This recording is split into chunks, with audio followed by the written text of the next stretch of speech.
Hey guys, welcome back to Urology 101. I'm James Farrell, and Urology 101 is my video blog that's on common topics in urology. They are often taboo or they're embarrassing just because we talk about sex organs a lot. Now, my content's focused on getting you some useful knowledge that you can apply. This video and all my other videos you can find on my website, which is urology101.com. All the videos are on YouTube as well, channel name is the same. And I post most days on Instagram, and I think it's great content, shorter format. Please check that out. Urology 101. Now, let's get on to today's topic, which is annoying and insidious and is so not sexy. It is nocturnal urination, to us known as nocturia, or just getting up to pee a lot at night. So there we go. Again, 3 or 4 names for the same thing. But suffice it to say that we will get people coming in 3, 4, 5 times a day talking about how they urinate at night, sometime between 2 and 8 times a night. It just miserable, right?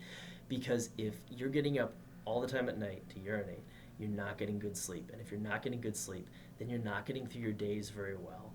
And all of your hormones get a little thrown off, and you just don't feel as good. And then the days just kind of drag together, and it's really a problem. Now, a major point of this video is going to be whether all the times you're getting up at night are related to problems with your bladder and urine, or is it related to something else? Because the something else actually applies here. It might really be related to sleep apnea, or it might be related to insomnia or anxiety about sleeping, or it could be related to some other medical conditions that cause you to make a ton of urine at night. So all these things play. And I've sat through videos, or excuse me, lectures that are like 2 hours long on nocturia. So recognize that it's not always really straightforward as, oh, this is your problem, take a pill and move on, that there is actually a lot to work up here and think about. So let's start off with where we usually start with our patients, which is at least defining it. So we expect that people most of the time will get up once a night, right? That's okay. And in general, most people ask their bladders to do something every single night that they never ask them to do during the day, which is to shut up for like 7 to 9 hours, right? During the day, we never go 7 to 9 hours out urinating, but we hope every single night that our bladders will handle that. So right up front, recognize that we put our bladder in a tough spot.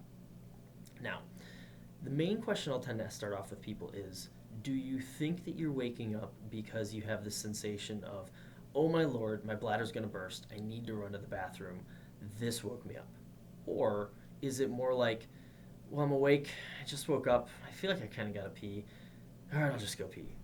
Because there's a big difference there. I mean, one of them is clearly you're making a ton of urine, and if you're having full voids at night when you wake up and go to the bathroom, then that really might play to be you.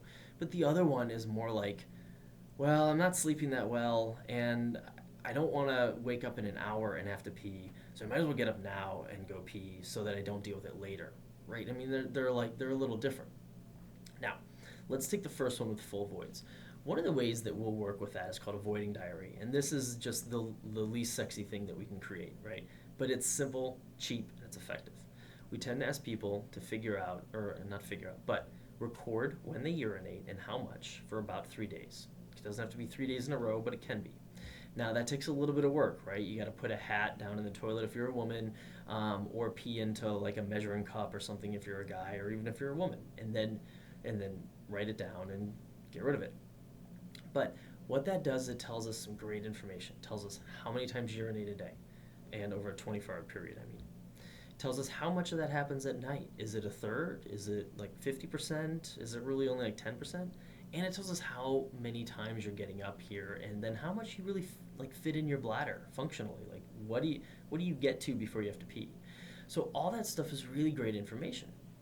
And if it turns out that you're urinating a majority of your urine at night, or more than you should, then there's some stuff we can work with there. So some people who are in their 50s, 60s, 70s will have some heart problems and some blood pressure problems. And maybe they carry a lot of fluid in their legs. And so, when they're walking around during the day, gravity keeps that fluid down there. But when they lay down at night, they lay even. So the heart is here and the bladder is here and the legs are here, and gravity has no effect on that. So all of this fluid comes rushing back into the body, and your heart pumps it all, and your body says, geez, we got too much fluid. And your bladder says, great, I'll get rid of it. And then you wake up with a full bladder, annoyed as can be. So if that's the case, there are medications that can help. Some of those might be blood pressure, it might be heart stuff, or it might be bladder related stuff. But that usually can be dealt with through primary care physicians and your medication changes. Now, let's say that it's not that. Let's say that you're healthy to the extent that you don't have those problems I mentioned, and you just have a ton of urine that you make at night based on your voiding diarrhea. Hey, there are ways to help that too, because some people physiologically will just do that. All right, so that gets a medication and can be treated that way too. Well, let's say that there's a slightly different issue. So now we got to talk a little bit about sleep stuff. And one of the questions is, do you snore at night?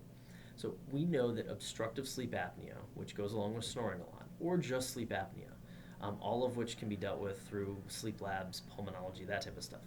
We know that there's this paradox where people who have that problem can sort of fake their body into thinking that they have too much fluid going around. And so there will be a bunch of chemicals that tell the kidneys to get rid of fluid, which will make more urine.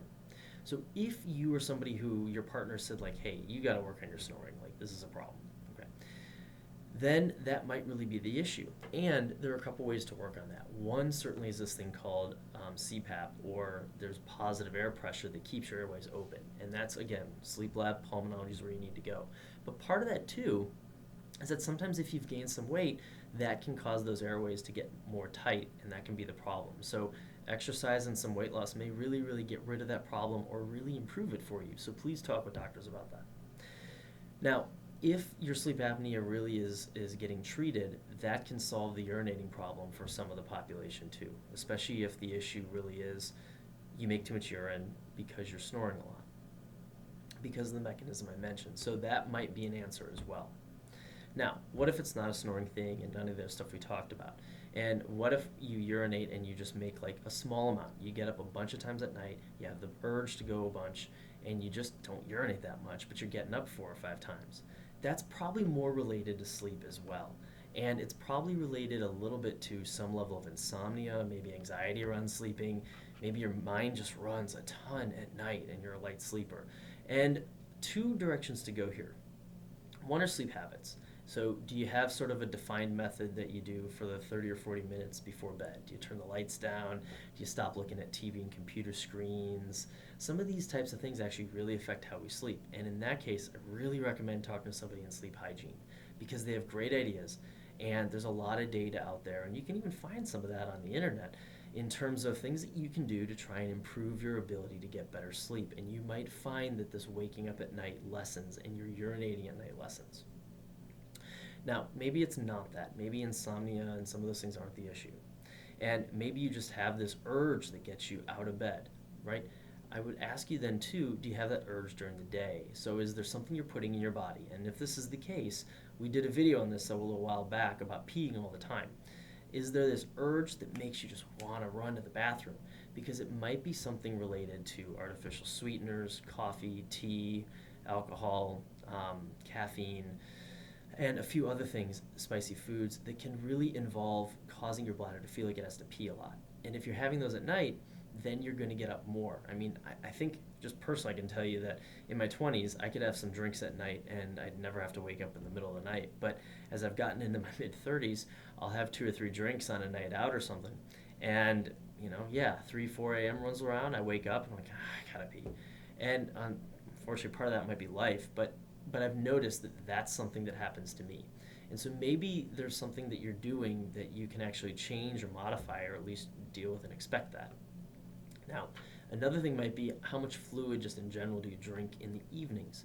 Because we certainly know that if we have people drink a lot more water during the day and then really keep it to a minimum only when their mouth is wet at night, if they reduce the amount of fluid they just put in their body after 6 or 7 p.m., they can drop the amount of urine they make overnight, and that might knock you down from like 4 times getting up at night down to 2. And that's a win. I mean, getting up at twice at night's not perfect, but taking out 50% of that is a win, and that's great. So those are all things. Now, if it's really just the overactivity and whatnot, there are medications that we can use called anticholinergics, Detrol, Toviaz, Ditropan, some of those types of Vesicare. All of those are different types of medications that do the same thing. And there's another group that helps relax the bladder a little bit in a different mechanism. It's called Myrbetriq, and that can do the same thing. So maybe those will be helpful. They will not cure the problem. The other stuff I talked about actually can get you towards curing. but they can at least mask a lot of the symptoms, and maybe that's what you need. So a lot of directions to go there. I hope that's been helpful. I hope you get some sleep. Take care of yourselves. Take care of your family. Send me some questions if you have them. You guys have a good night.